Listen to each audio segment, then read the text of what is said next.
Good afternoon, Sir Robot. Good afternoon, classmates. And I will be reporting the problem 3 and 4. So let's start from problem 3.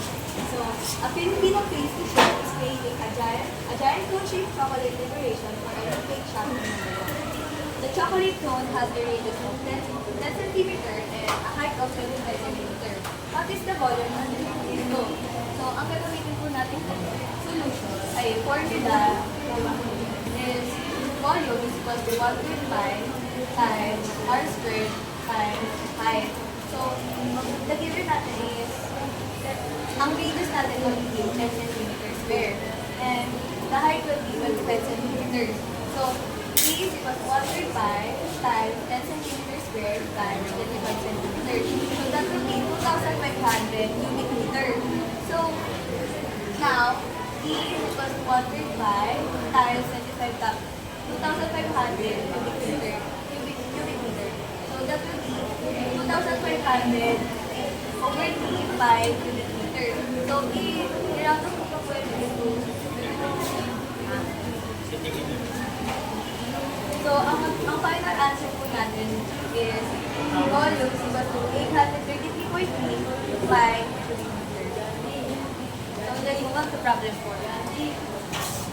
Ang group of civil engineers is designing a conical funnel has a radius of 1 meter and a slant height of 2.6 meters. What is the volume of the funnel?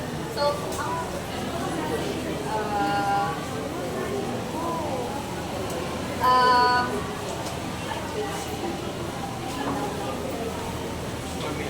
ang formula na gagamitin natin is same lang din sa problem 3. So, V is equal to 1.5 times 1 meter squared.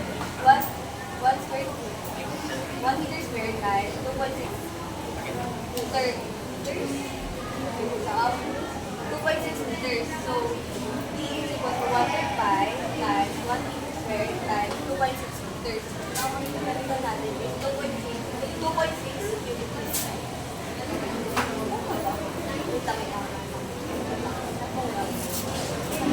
Wait lang din. Ha?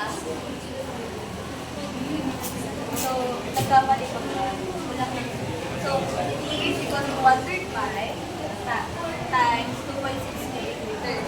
So, E is 2.6 over 3. So, E is equal to 2.6 over 3 by cubic meters. And the is E is equal to 0.86 by cubic meters.